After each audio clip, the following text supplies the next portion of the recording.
I'm Andy Schmuckler, who in a previous session here told a story about um, my having a better human story that first big piece of which is that book up there, The Parable of the Tribes, got out into the world and made a, a minor splash, but something of a splash, and made bold assertions um, that would put some important matters into a wholly different light if if I proved what I claimed to prove. Uh, and that it got out there, like a full page review in the New York Times, and then it got then it's essentially over after a handful of years, maybe 6, 7, it disappeared.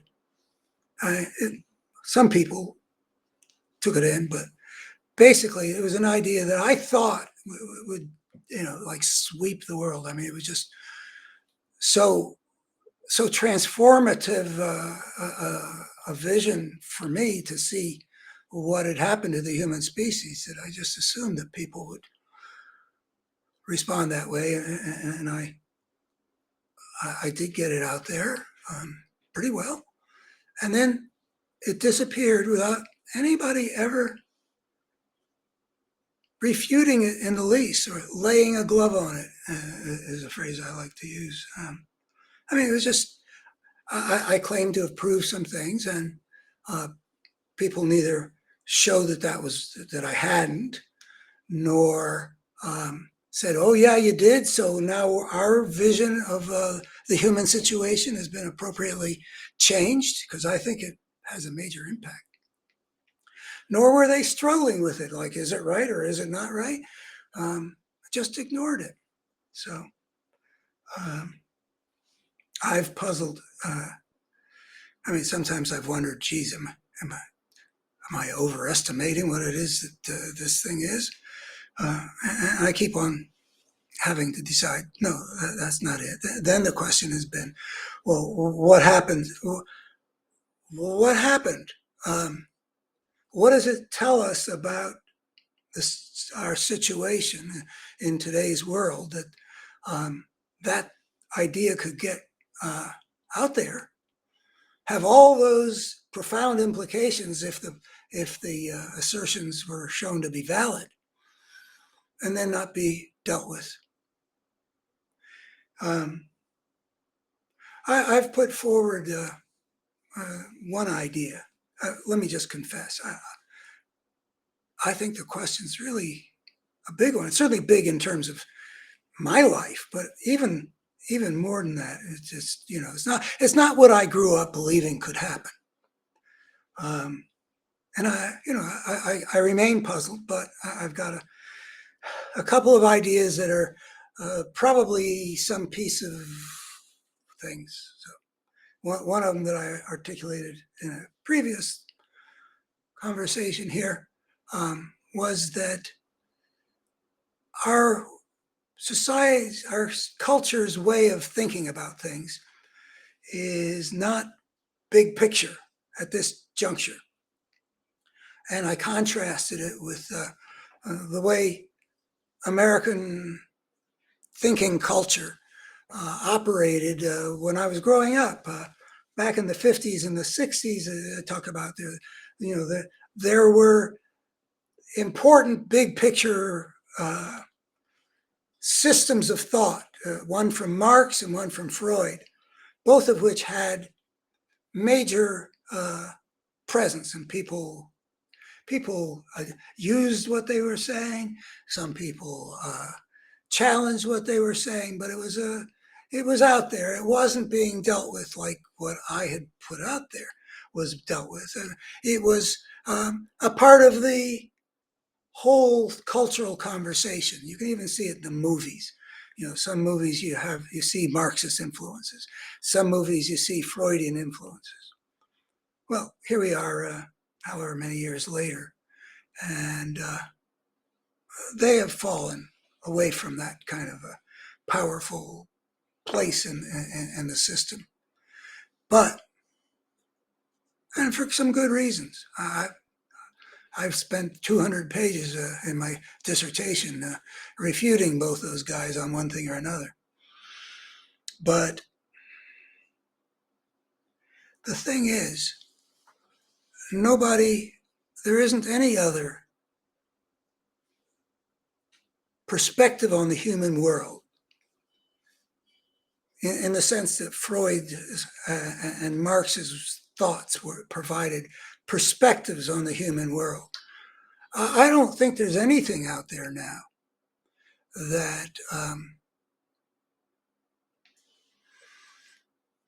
occupies anything like that space, which tells me, just to bring this to a quick close, it tells me that there's no market for a big picture view, because I doubt that I'm the only one that has put anything like that together since Freud's day, 100 years ago or something like that. But nobody's caught on. Is nobody? I mean, there are lots and lots of people on this planet, and a lot of them are getting educated, and a lot of them are in the business of trying to understand things. So, well, maybe that's a piece of it with me, that I'm selling a big picture view to a culture that doesn't see things that way, that pays attention to the details and the specifics and the illustrations, but doesn't go from the illustrations to the larger picture.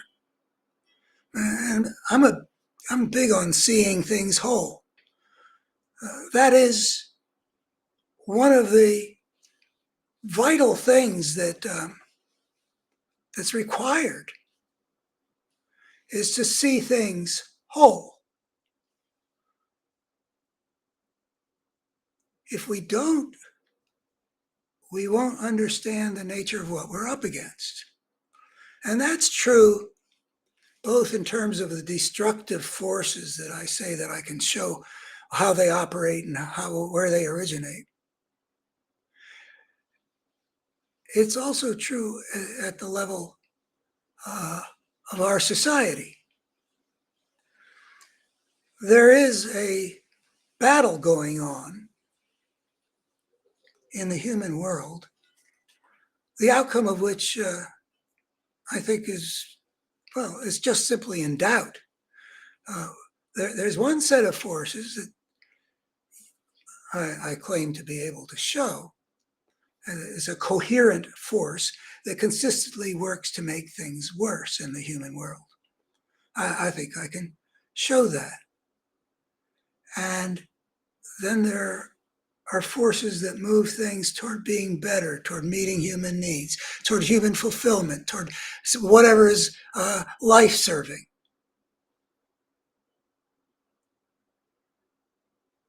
And we need to understand the nature of the interaction between these two forces, the existence of these two forces, for starters. That involves seeing things whole.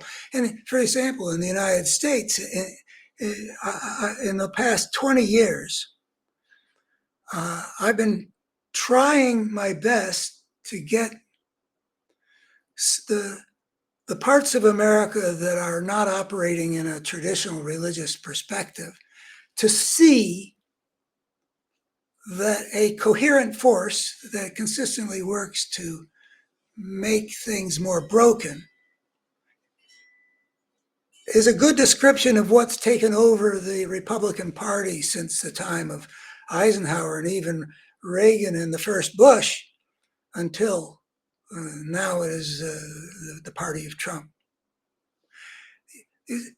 Liberal America, which is, I imagine, is sort of the political leaning of the secular people with a secular worldview, basically didn't recognize that the various things that were getting manifested on the right were all part of a big picture. Every one of them was a sign that some sort of force of brokenness was taking over. I mean, for one thing, the nature of the people rising to prominence in a party that had always prized good character was becoming people like Rush Limbaugh and Newt Gingrich. That's a shift.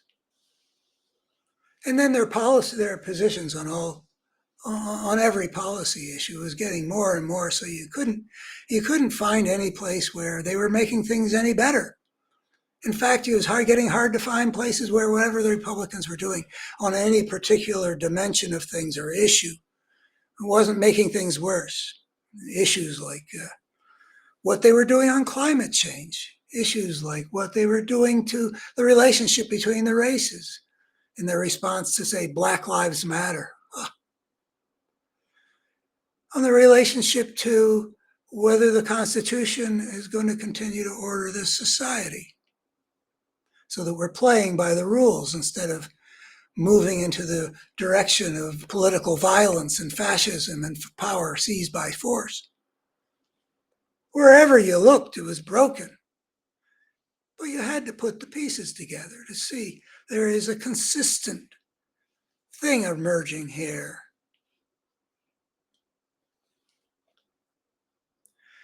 But going back to the picture I was putting out there, you need to see the big picture, like what are the implications of an unprecedented step in the history of life's evolution on Earth, in which a creature which has an unprecedented intellectual capacity, intellectual and intellectually creative capacity, nothing like it had been seen before, takes an unprecedented step and starts to invent its own way of life.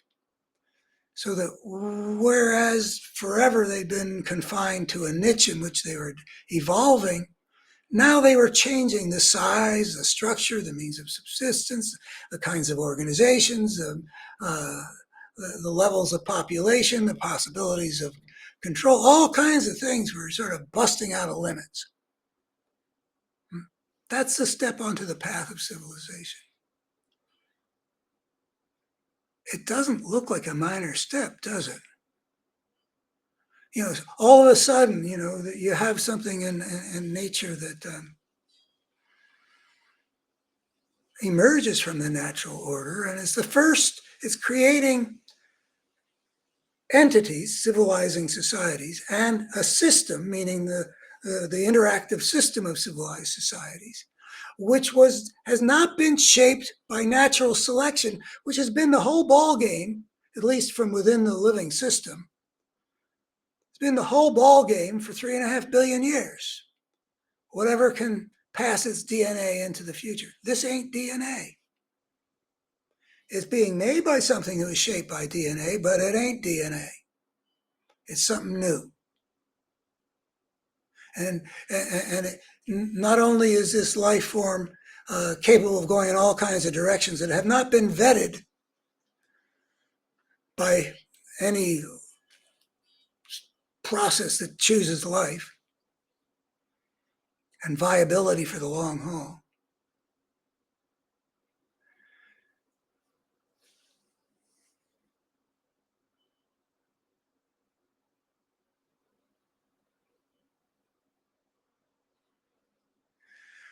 But it's establishing a system where entities, actors, are going to interact.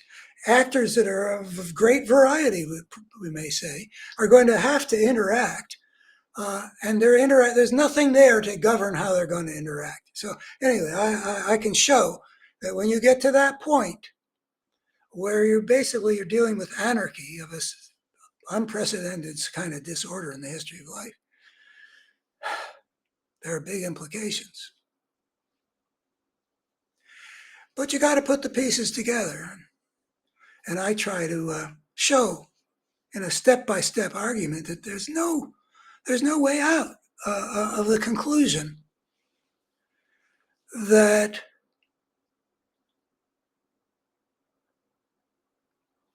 for one thing, there's a coherent force that emerges with civilization that's destructive. You can, and that's another thing that I do. That I didn't do that in that book, but I do it in another talk here about the discernible reality of a quote force of evil. It's an inevitable thing that emerges, and it's important to see it. And then when you've got a secular worldview that doesn't see it because it hasn't put the pieces together, geez, look at this thing that's rising on the right. Doesn't have a mental map to put that on, because in order to see it, you got to put the pieces together. And the intellectual habit is to see this issue and that issue and this lie and that lie. But there's a whole picture here, a coherent force that's consistently spreading a pattern of brokenness, where you can't even find examples where a party that used to be imbued with a whole lot of decency and a certain number of good conservative values has become essentially devoid of life-serving ways of operating. It makes our politics all about conflict. Cooperation is obviously the better thing. Conflict, even about a pandemic. I mean, every single piece. And so there is a cost that we can see in the history of the past generation to a liberal America that didn't put pieces together to see that the political battle was changing in a fundamental way. When I was growing up, the battle between Democrats and Republicans was a battle about different ideological beliefs and different policy recommendations about how to steer the country best as could best be done into the best possible future, where people had some disagreements about where you want to get to and how you get there. Our politics isn't about that anymore. Our politics has become much more fundamentally a battle between a force of brokenness and what? Well, anything that's battling a force of brokenness is compelled to be a force of wholeness. But the liberal America, Democratic Party's secular worldview's ability to be a force of wholeness has been impeded by not seeing things whole. So that connects with the, we got no, the Freud-Marx thing. I mean, it's all part of the same whole, which is we need to see things whole. We need to get a picture of the large battlefield in which this is all being fought out and the nature of the battle. And we need to connect ourselves with the moral and spiritual passions that this better worldview can prove are real, important, and life-serving, that we are going to have a better chance of surviving for the long haul. And that's why I actually do believe that if it were possible for this better human story to get out there, as well as Freud's way of providing a perspective on the human world, or Marx's, get out there at least that well, it might have a beneficial effect on which way things are going to go. Because as I've said again and again, I think it's a toss-up whether over the next coming not so many generations, human civilization will get its act together so it can survive for the long haul, or we will self-destruct. And I do believe that over the next century plus, it will become quite obvious it'll be one of those or the other. So here I am, doing what I can to provide something for which there doesn't seem to have been a market as I've been offering it. But I still feel like offering it. There could not be more at stake than whether human civilization destroys itself or gets its act together. Couldn't be bigger stakes. So why not do anything that makes any sense to see if when the tipping point comes, if there is at some kind of tipping point, some little impact might help life prevail over death on this planet that has taken a chance on creating a civilization, creating creature, which inevitably means we will face the challenge. Will we be able to order our civilization well enough, soon enough, to survive for the long haul and avoid the obvious possibilities for self-destruction? Thank you.